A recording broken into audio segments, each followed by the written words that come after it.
Hello, welcome back to my channel. I'm Nini and today we're gonna discuss books that I've read in the first quarter of this year.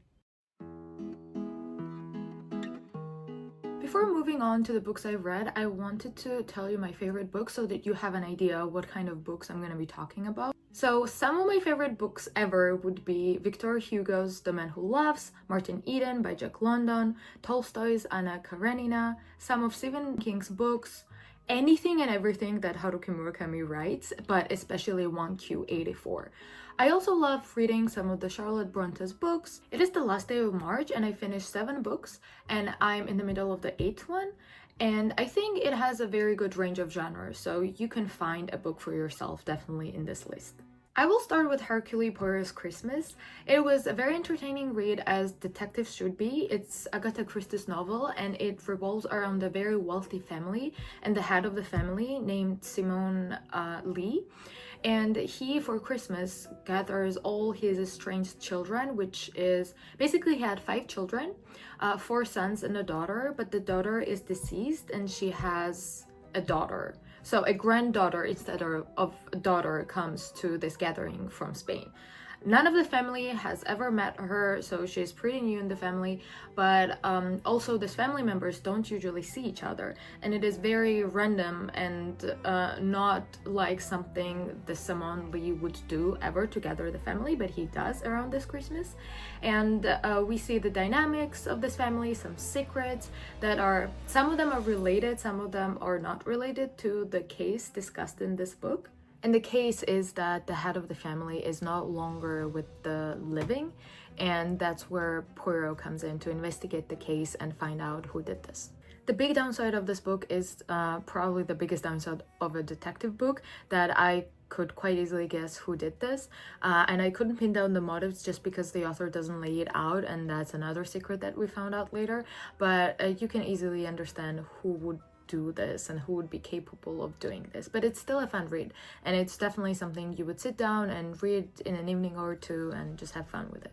Next one that I read is Three Comrades by Erich Remarque, and it is written in the first person by the main character, Robert Lockham. He and his friends have been on the front lines of the First World War, and after that they return to Germany and they open up a auto repair shop. And then they have this favorite race car, which is named Carl. We see the life they built together, we see their friendship, and the bond that these 3 people, the 3 comrades have, is what makes this book unforgettable. Then there is also a storyline where Robert falls in love with a girl named Patricia and the struggles they're facing because Patricia is quite sick, as are all the women that Erich Remarque usually writes about in that time. But so Robert feels like he's not worthy of loving her or being loved by her, and all his friends come together to help him in all the situations. So that's why I'm saying that the bond and the friendship between these people are what makes the book really special.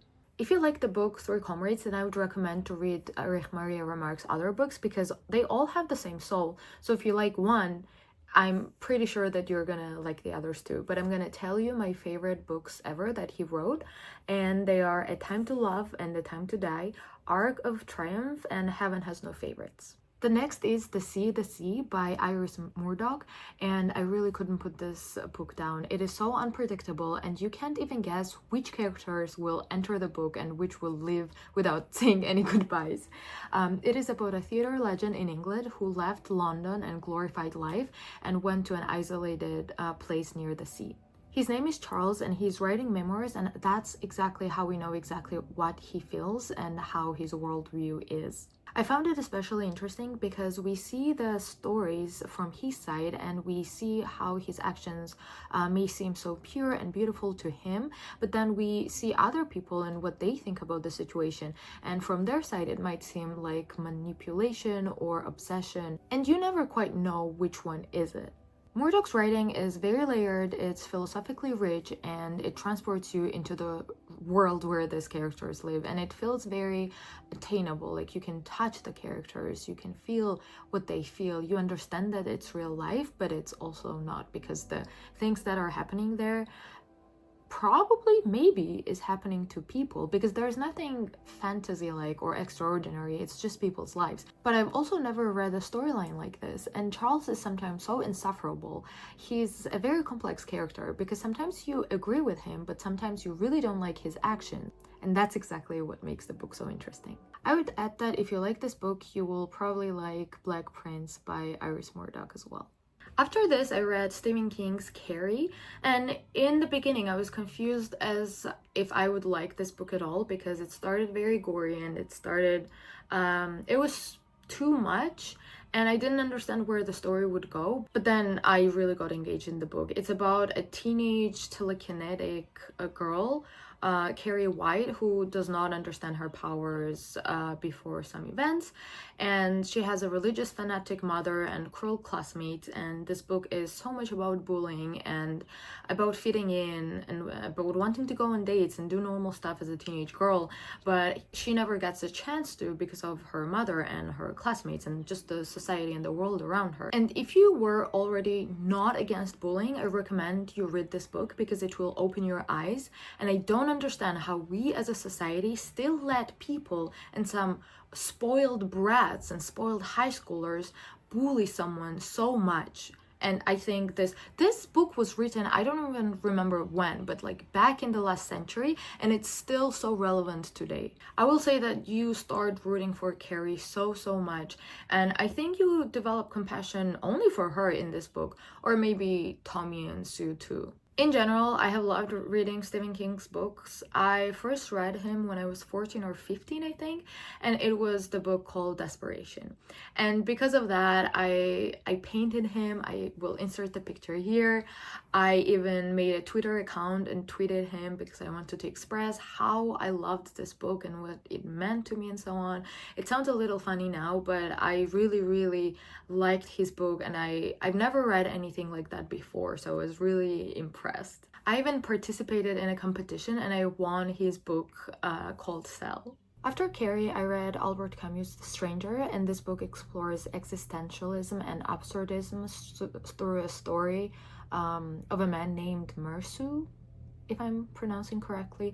And this man kind of accidentally unalived a man. But it was not even for his morals or for his defense. He was not even supposed to be there. But the biggest fault of his is this indifference that we see throughout the book. That was why he was condemned, and not for this action that he did. You want him to respond in court, to explain the situation, to defend himself, but he does not understand or does not care about the social norms that we have. This really makes you feel uneasy, and that's exactly why everyone who did not know him personally in life grows cold towards him. It is a great study of how a person who does not abide by this society unwritten rules might feel when being judged by that same society. To give you a little preview, the novel opens with the words, "Mother died today, or maybe yesterday, I can't be sure." But again, it is not because he's evil or he's a horrible person. I think you should give it a try and read this book, because it is definitely interesting, and this book shows you how people and how you yourself as a reader are uncomfortable with such emotional detachment. The book that gave me the biggest, the most long-lasting impression ever came after this, and it is Blindness of José Saramago. It is a dystopian novel about a city being struck by an epidemic of white blindness that causes a total lockdown of society. It starts so simple. One guy just driving and then stopping at a traffic light becomes completely blind, and he's seeking help, and there are people around him and they're trying to understand what to do, and then one of the people offers to drive him to his house. But we see that once he leaves the house, this man, and leaves the blind person in his own house, he doesn't leave empty-handed. He steals this car. Of course, as a reader, you feel angry because this man took advantage of a blind person, but soon after, it really doesn't matter, because tens and hundreds of people are struck by this sudden blindness, and nothing can prepare for what's coming next. The book is brilliant, but it is really very hard to read sometimes. There is only one person who is not affected by this white blindness, and that is the eye doctor's wife, who said that she's also blind, to go and help her husband in the hospital that they put this newly blinded people. And it is not even hospital, it's an abandoned mental hospital, and there's no amenities. So there's no water, no one to take care of these people. This book is really dark and tense, and you can see the cruelty of humans and how most of them can never imagine to be in the place of these poor people affected by the epidemic, but then very soon they just become one of them. Of course, this is not about physical blindness. This book is about moral blindness, about political cruelty, the collapse of dignity and small possibility of human goodness surviving inside all this filth. It shows us how society is working, how everyone acts polite and moral when things are fine. But the moment order collapses, selfishness and violence are the only things left guiding animals that are called humans. They stop seeing each other as humans. When they know no one is watching, they lose dignity, justice, responsibility. In this moment, some of the people still want power, money. Even though it means nothing, jewels and gold has literally no use to them, but they still harm people to acquire this. In the couple of days when I was reading this book, I felt horrible. My mood was just insanely bad. I felt awful, and I don't remember a book having such big impact on me in my real life. When I would stop reading and I would look up, I thought that the world was really blind and no one could see me for some moments. I felt very stressed, very hopeless, felt like everything was wrong, and all because I was just immersed in this book world. It was very cruel, very undignifying to the human race. You really clench to the doctor's wife, you really put all your hope in her hands and watch her having compassion and just willingness to care for others. However, it does not help to make reading this book easy. I would recommend this book, but again, be careful, beware that it has very hard scenes to read and it is just emotionally heavy.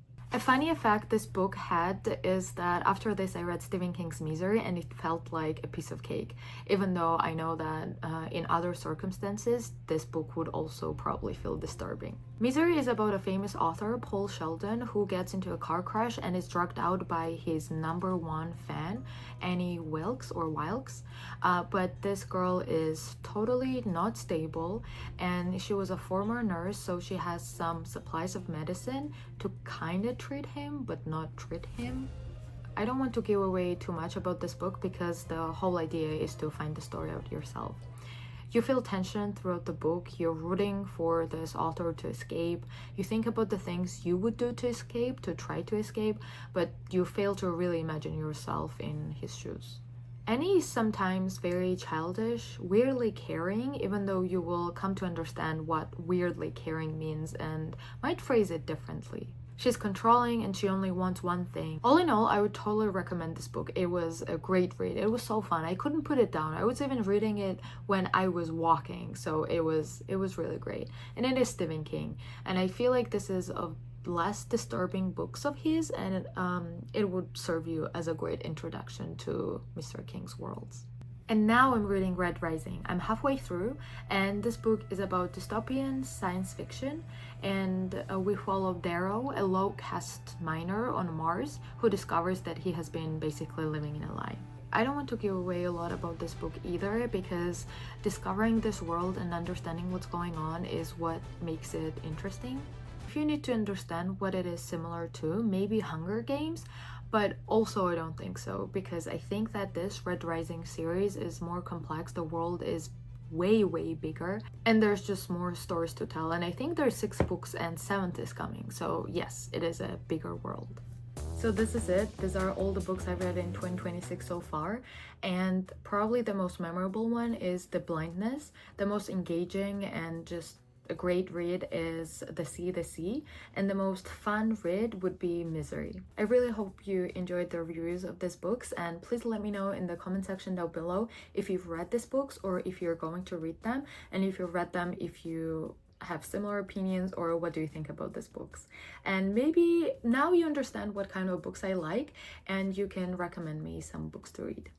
I will log out now. I will continue reading Red Rising, which I'm currently reading on my Kindle, and I'm gonna update you on how it's going if you want to listen to it. I hope your spring started well, and remember to keep dreaming and to keep working for your dreams.